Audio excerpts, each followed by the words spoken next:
Axis Mundi, the world tree, connects the many layers, worlds, and facets of our universe. The lower world of watery roots provides access points to deep self-knowledge and the realms of those who have come before us. The midworld of earth and form holds humanity and all physical things, a bridge where connections emerge. And the upper world, billowing in its airy canopy, expands with spirit and the magic of source. Traveling these roads of the Axis Mundi is you, a fiery spark of conscious life.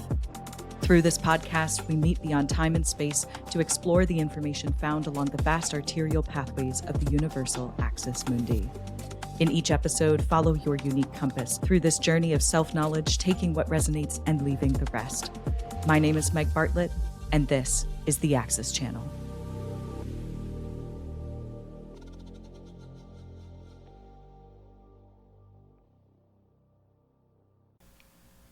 Hello and welcome to another episode here on the Axis Channel. My name is Meg Bartlett, and today I'm here to introduce you to the Gatekeeper, an extra-dimensional being from the 12th realm.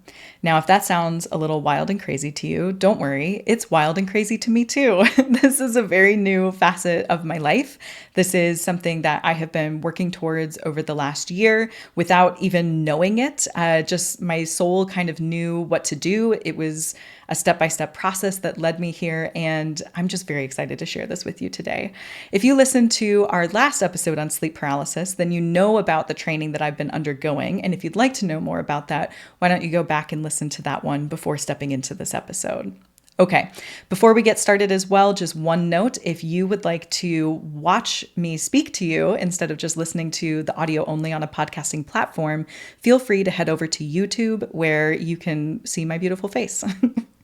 Other than that, let's just dive right in. Okay, so this starts on a Sunday afternoon. I had been preparing for this for a while without knowing exactly what I was preparing for. So in the training that I discussed in the last episode, it's been about a year of this, this is what it feels like to be in two bodies at once. This is how to travel in the light tube system. This is how to travel in the earth tube system. This is how to become small inside of your body and be okay just living within yourself, just having my soul sitting within myself, not doing or thinking anything, just being, right? And that was kind of intense when you think about it. Meditation is kind of the purpose of this, right? We talk about mindfulness, we talk about quieting the mind, but this was on a whole other level. This was letting my body do its own processes without getting in the way and just observing. I was mostly observing my vessel in this. So it was a very interesting experience. But I had been called to order some mushrooms like maybe 2 or 3 months ago now at this point. I had gotten the intuitive hit that I needed assistance with something big. I knew that there was an experience coming up for me. I knew that something was going to come in. I knew that it had to do with the galactic stuff that I've been talking about for a while. I knew that it had to do with my training and the culmination of that. I knew all of these bits and pieces, but I didn't know what I was really walking into. And it's one of those things where if I had known consciously, I don't know if I would have maybe put off the experience or just drawn it out or done it differently or something like that. But I needed to not know all of the pieces so that I could step into this as openly as possible. Specifically, I needed some form of earth medicine to assist me in this experience. And I, really randomly, a good friend of mine had a connection with psilocybin, and I was able to order some from a source that I trusted. So I ordered a little bit of a microdosing kind of experience beforehand just to make sure, okay, does this resonate with my body? Does this resonate with my vessel? I need to make sure before I jump into this experience. And it did. Then I ended up getting 2 grams, and 2 grams is a macrodose. A heroic dose, which is where most super spiritual experiences, people have, the ego death kind of thing, something really intense, that's going to be about 5 grams. But I knew intuitively that 2 grams was all that I needed and that I definitely should not do 5 grams. So I listened to myself, always do that for yourself as well, and I ordered it. And then I let it sit on the shelf for a long time, probably 2 months. And I just kind of went back and forth in my head. And I was like, am I ready for this? I don't know. I had some apprehension because I knew this experience was going to ask me to do something that is historically very difficult for me to do. And that is to let go of control. I have suffered a lot in my childhood. I suffered physical, sexual, and psychological abuse. And then I joined the Marine Corps to escape, which I definitely needed to do. That helped me get out into the world and open up my life. And eventually I came head to head with the really dark thoughts that were sitting inside of me, which were suicidal thoughts. But I eventually made the choice to keep living, and I dug myself out of the bottom of the bottom of the bottom of the hole. And I'm here today, and I am living a really wonderful life, a very magical existence, but it hasn't always been that way. So I'm just giving you a bit of background so you know where I'm coming from when I say it's difficult for me to let go of control because of all of these experiences, right? But for me, this was almost, in retrospect, I can say this now, I didn't know it at the time. This experience was almost the ultimate test for myself. It wasn't anyone else asking me to do this. It was me asking me to do this. And I really stepped into it, but we'll get into that in a second. So I had the 2 grams and I had it sitting on my shelf, and I knew that the experience was pending, but I just was really having a hard time mentally. So it took me 2 months of just thinking about it, having all of the tools at my disposal. My husband was going to be my babysitter, right? And he was going to sit with me and just hold me through that experience, basically. And one day, I think it was a Friday, I just knew intuitively Sunday is the day to do this. Sunday is the day where I think I can do this and I will be okay. So my husband cleaned our house so that I wouldn't have anything to focus on or, get irritated at. We cleaned our house very thoroughly. We prepared for this. I kind of had, I didn't know what to expect. So a friend of mine had suggested, like set out some activities for yourself, like coloring, or like something fun like that. Newsflash, I did not do any of that. And then I stepped into the experience. And I remember the minute that it entered my body, I knew that the assistant was working. And I knew that the earth was here with me and that she was helping me to step into letting go of control, and that she was going to hold my vessel for me and that this was going to be okay. The first 45 minutes to an hour, it was kind of just settling in. And then I think for about 20 minutes to a half an hour, I had a great time outside. The colors were amazing. The one thing I remember is that everything was so beautiful. This earth was so beautiful. And I kept saying that over and over and over again. I was like, this is so beautiful. This is so beautiful. I was giggling. I was laughing. At one point, I heard the tree in my backyard and a tree 2 houses over this way. They were laughing. They were like 2 old grandmas, and they were bickering, and they were talking shit on some of the other trees in the neighborhood. I don't know. It was fucking hilarious. And I remember laughing really hard at that. I was like, this is so funny. And my husband is just laughing with me, right? He can't hear or experience any of this, but I'm dictating it for him.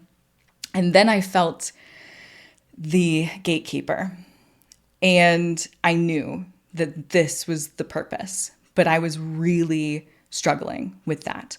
And I felt this presence entering my space, and it wasn't threatening. It was, how do I explain this? I went inside with my husband. We'll just walk you by a step-by-step event. I walked into the house with my husband. I was like, I think I need to go inside. I need a safe space. And I went to check my phone because I felt like my heart rate was really elevated, and I was kind of freaked out about that. As soon as I took out my phone and touched the screen, I said in a really deep voice, I do not like this thing. And I slammed it down on the table, not like really hard, but with finality. And my husband looks at me and he's like, okay. And I was like, oh shit, I don't I know what this is, but I also don't want to know what this is.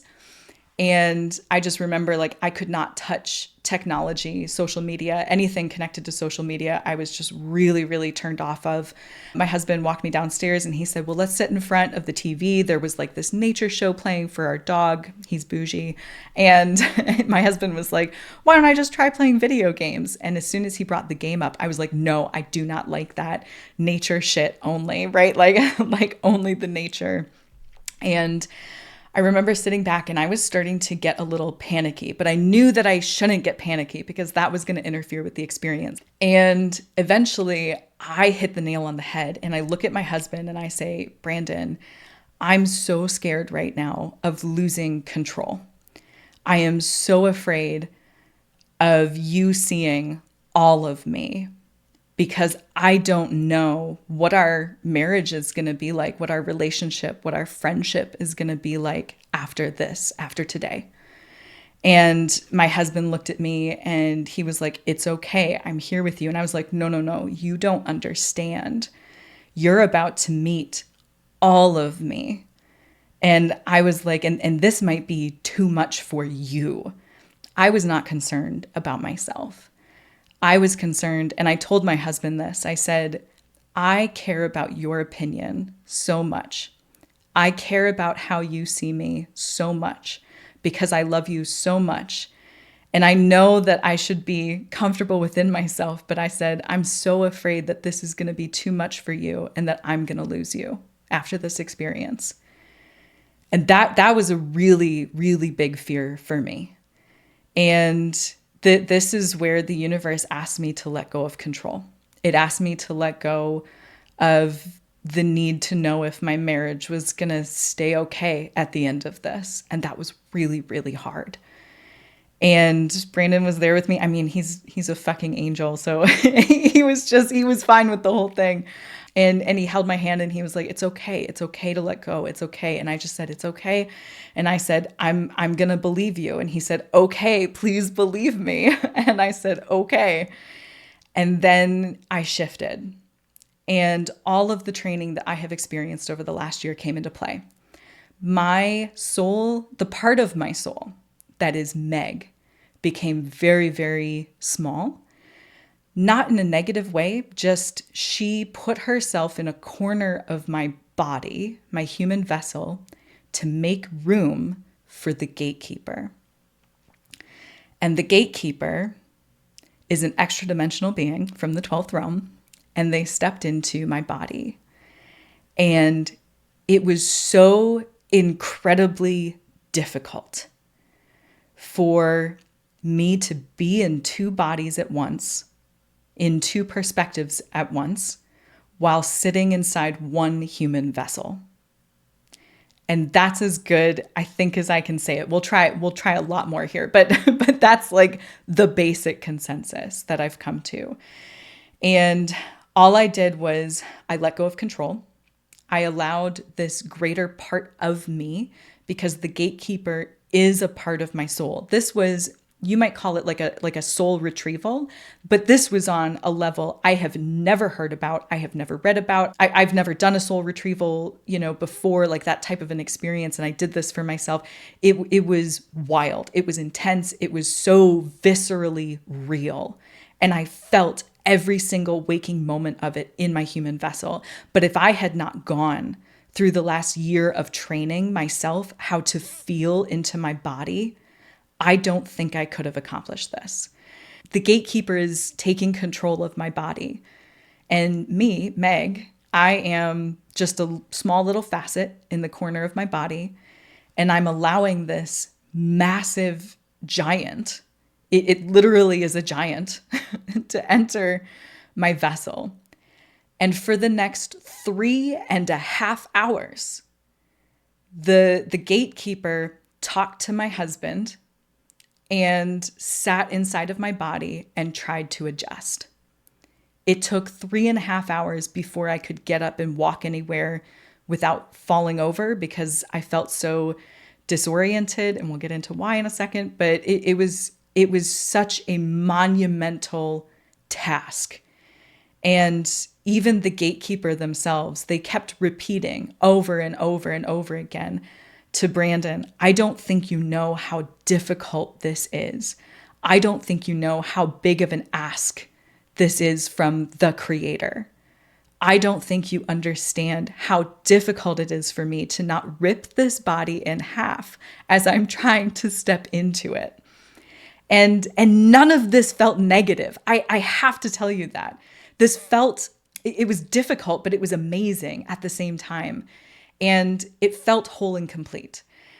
So, what I have gained since then, we'll talk about the gatekeeper. The gatekeeper is a part of my soul that I was not able to take into this human experience from the get-go. Now, some of this goes against what I have heard or read about in the New Age spirituality kind of communities, where, there's a lot of people who believe that your entire soul is with you in this vessel. But I can tell you, for me, that was not the case. There was a very large part of me that was off, doing its own thing the whole first almost 33 years of my life. And I was only a part of myself in this existence. And the part of me that has existed as Meg up until this point has been the part of me that can undergo extreme pressures, extreme traumas, extreme difficulties, and make it through. And the gatekeeper expressed that if he had been present during those moments of my life that were most difficult, he doesn't know if he would have stayed. But I did. So this part of me was always meant to only exist in those years, if that makes sense. It's just been so fascinating. It's been so fascinating. And to sit with myself in this way and to now have maybe a complete being. I don't know if there are other parts of myself that still exist that I have yet to find, but I feel pretty complete at this point. So, but it's just been really, really amazing. The gatekeeper is a Jotun, and the word Jotun is, in today's lingo, kind of translated to giant, but it stems from Norse mythology. Now, I am not a Norse mythology expert. I have only barely scratched the surface, so please don't take my word for this. Do your own research as always. Take what resonates and leave the rest, right? In the Norse creation story, the first being to enter the universe was a Jotun named Ymir. I think I'm pronouncing that correctly. And then there was a cow, and the cow fed the Jotun, and the Jotun started asexually reproducing, and more Jotuns came into being. Now, so this is Norse mythology. Do not think Marvel. Marvel did not get this right. So this is not the Marvel version, right? In Norse mythology, Jotuns and the Aesir, the gods, you might know them as like Odin, Thor, Freya, right? Like those beings, they're very similar. And the gods, the Aesir, were born of the Jotuns. And so Jotuns being the first beings in the universe in this mythology system, I thought that was so fascinating because I did not know that, right? Like prior to this, I did not know that. I've been interested in Norse mythology, but I've really only scratched the surface, right? And to have this being step in to introduce me to himself as a Jotun. So he says, I am the gatekeeper. I am a Jotun. I am 57 feet tall. And I guard the creator's greatest treasures in the 12th realm. He's describing that he is in his words, a literal fucking giant. And he's trying to fit his giant-sized body into my body, my human vessel. And we're merging beings in this instance. So he's coming down from the 12th realm into our 3D reality, which is a big shift. Now, most of this experience is me conversing with the gatekeeper inside myself, while the gatekeeper is having a conversation with my husband. So I wasn't really able to pick up on a whole lot of this and write it down until later. It made sense and it was processing at the time, but putting words to it has been a whole process. So what I've come to understand is that the 12th realm is also where the Akashic space is. And the Akashic space is where we can access information of what was, what is, what could be, what has been for every being and facet of the universe. It's a space that includes all knowledge, and it's very, very close to the creator. And a really interesting point was, at the beginning of this, the gatekeeper did not know why he was here. He did not know why he was being called here. He knew exactly who I was. He knew that we were the same person. He knew a lot of things about my life that he talked to my husband about. He knew a lot about my husband. He basically gave my husband like a 3.5 hour reading that was insane on another level. And he knew a lot of these things about us, but he didn't know why he was there. And throughout this whole experience, our dog, Daruk, is downstairs with us. And the gatekeeper keeps looking at Daruk and conversing with Daruk as if he is the creator. Now that might sound like a mushroom trip to you. Like that's just totally wild and crazy. But he stopped to explain this. And the gatekeeper said, no, dogs are such pure forms of love.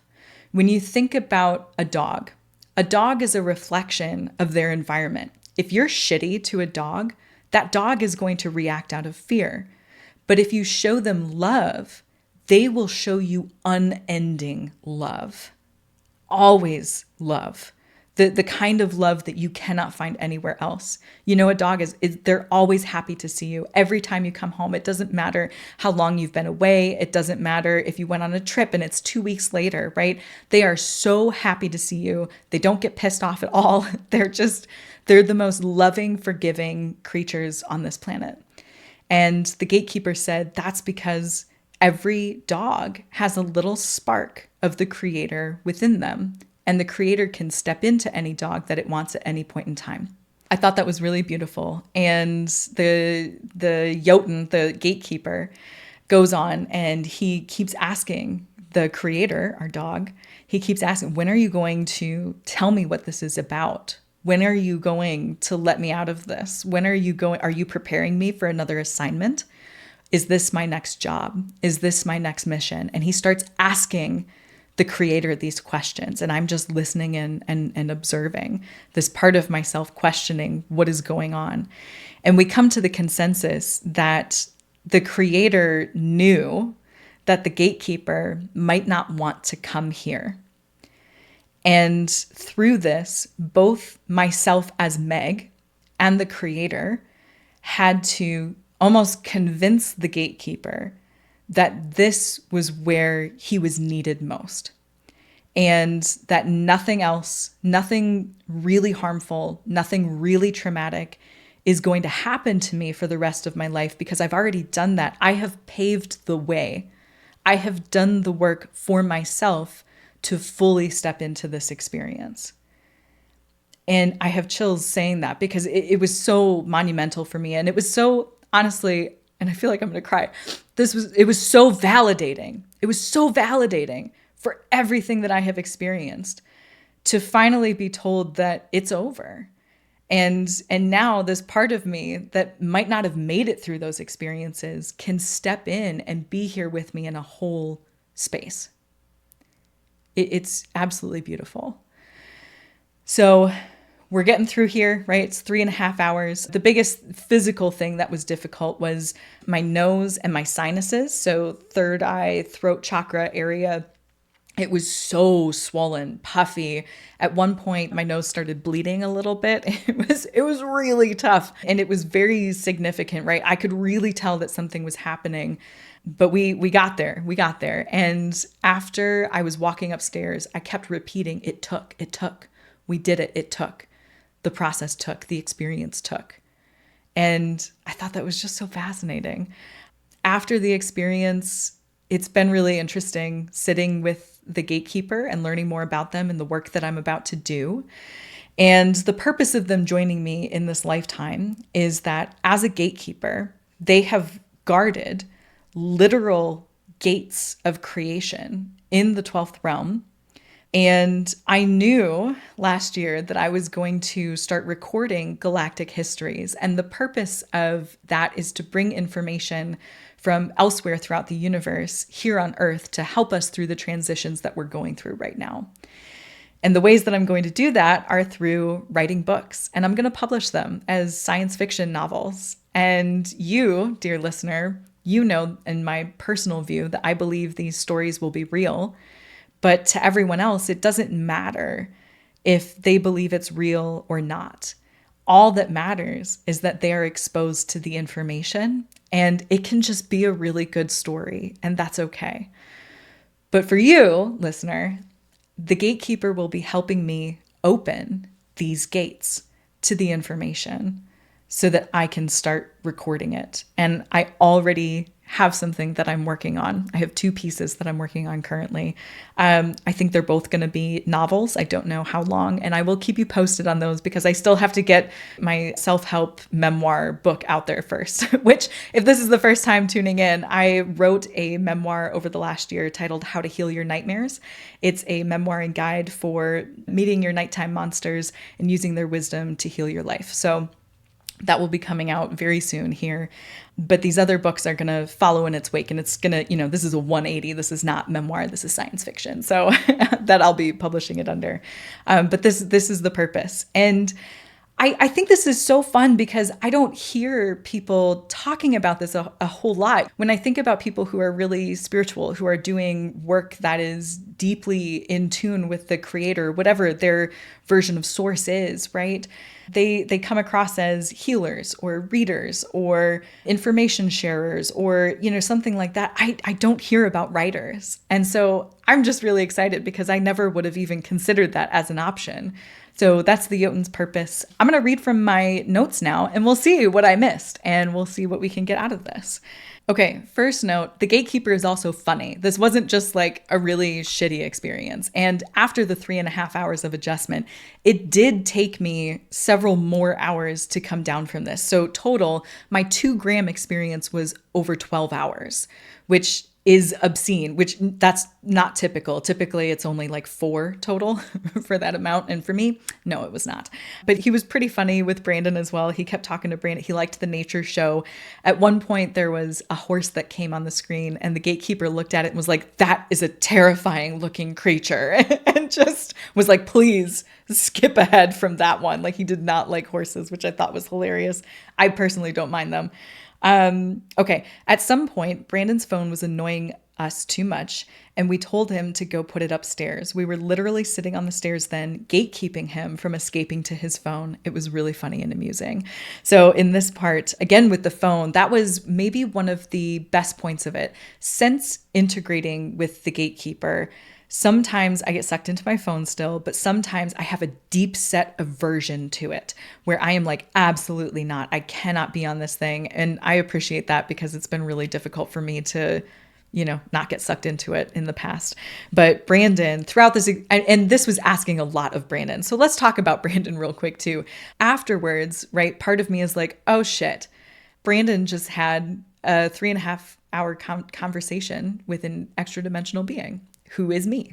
And I don't know how he feels about that because my husband is the biggest skeptic out there. He supports me in everything that I do, but he sees it as my religion. Like if we were 2 totally different religions. So for him, I was really worried that this was going to be too much for him to digest, to continue to support me with. But afterwards we were talking and I was like, I believe this is real. I believe that I am the gatekeeper and I have retrieved a large part of myself. And my husband was saying, okay, and he just said, I support you in that. And he's like, that's your belief system. I don't need to believe it, but I support you in your beliefs. And I just, man, what a great guy. So that was really, really wonderful. But Brandon was having a hard time with his phone too. He was kind of like, oh my God, like this is a lot. And when something is really stressful, sometimes we turn to our phones to kind of get lost and sink into it. And the gatekeeper made him go put it upstairs. And then the gatekeeper sat my body on the stairs to prevent anyone from going upstairs. So he was literally gatekeeping, which I also thought was hilarious. Ooh, this is a really good one. The Jotun said that God, Source, the Creator, was and is chaos, a simple word for an unimaginable, all-consuming, ever-roiling force. The Creator became the Creator because he was unable to experience himself in chaos form. It was constant destruction and rebirth and agony and joy with no structured way to understand any of it, to understand himself. So he parsed himself out and put himself into creations to better know himself from every angle. But there are some parts of him that need to be kept safe because he is choosing and making choices on what kind of universe he wants to be, ultimately a loving one. So I guard his pieces. Something the Jotun said. The gatekeeper. So from this as well. And I know that I'm using the pronoun he to describe the creator. And I personally don't know how I feel about that, but this is the Jotun's perspective. This is the gatekeeper's perspective. So keep that in mind. Going forward, I am using the creator with non-binary pronouns because that fits for me in this reality. But as the Jotun was perceiving the creator, he was calling him a he. So I hope that makes sense to you. But this is just another note that even within myself, I have disagreeing opinions. And it's okay for me to lean into what I believe on any given day. It's okay for me to have a different opinion from anywhere else in the universe, right? And I would also remind you of that as well. But in this space that he's talking about the creator, I thought that was so beautiful to think of the creator as putting themselves off into different creations so that they can see in a structured manner what they are. And I like that they're moving into an ultimately loving universe. That's the whole point. And so when I think about that as well, we're in a really charged time right now. When this episode is dropping is well, we're not even going to say it. It's dropping at a very difficult time. So, so we're putting that out there. But as this is dropping, there's a lot of really dark things that are coming up into the world that we are being shown, that we are experiencing, that we are watching others experience. And it can feel really disheartening sometimes. But I would remind you with this sense of knowing, right? With this passage that I just read, the creator is here to see themselves and to witness themselves. And they can't change themselves until they see what needs to be changed. So we are in a time where we are seeing what we would like to change as a whole universe. Because once we see it, then we can move through it and change it.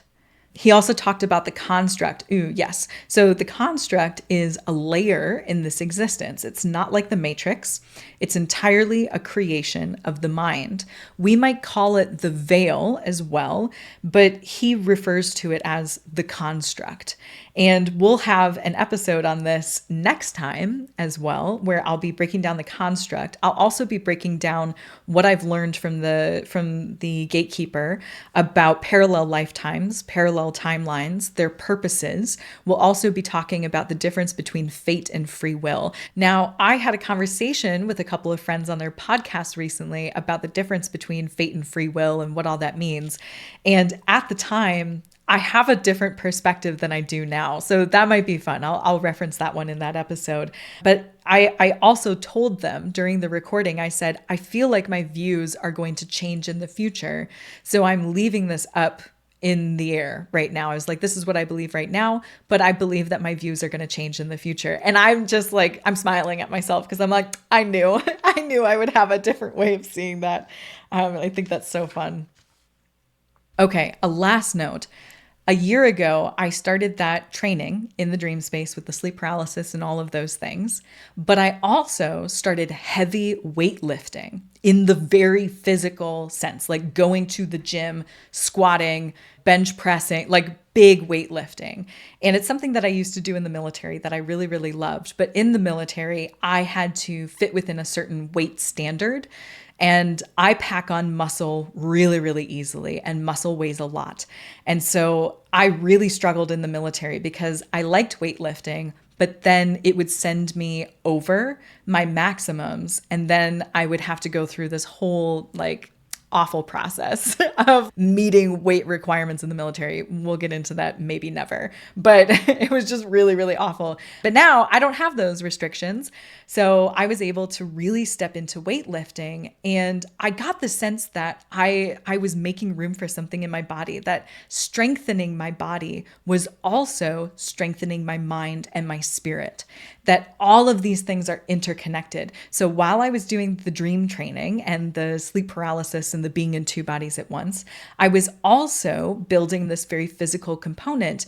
And the gatekeeper mentioned that it was so important that I did that I took care of my body in the way that I felt called to, which for me was the weightlifting, because I really was making my vessel strong enough for this being to join me and step into it. If I had not done the weightlifting, I don't think I would have had this experience either. But that was a really big facet of it. Like the physical component really does matter in a larger spiritual sense and psychological sense as well, because we are a fully functioning machine. And he used that word as well, the machine. Like this is such a magnificent machine. This is such a magnificent creation, this body that I have. And I chose this body for a reason. I chose this body because, yeah, am I the thinnest? Hell no. Am I the most beautiful? No. But I have a really strong foundation. I have a really strong body. And this body is what is allowing me to do this work today. Okay, I think this is going to be the end of this episode.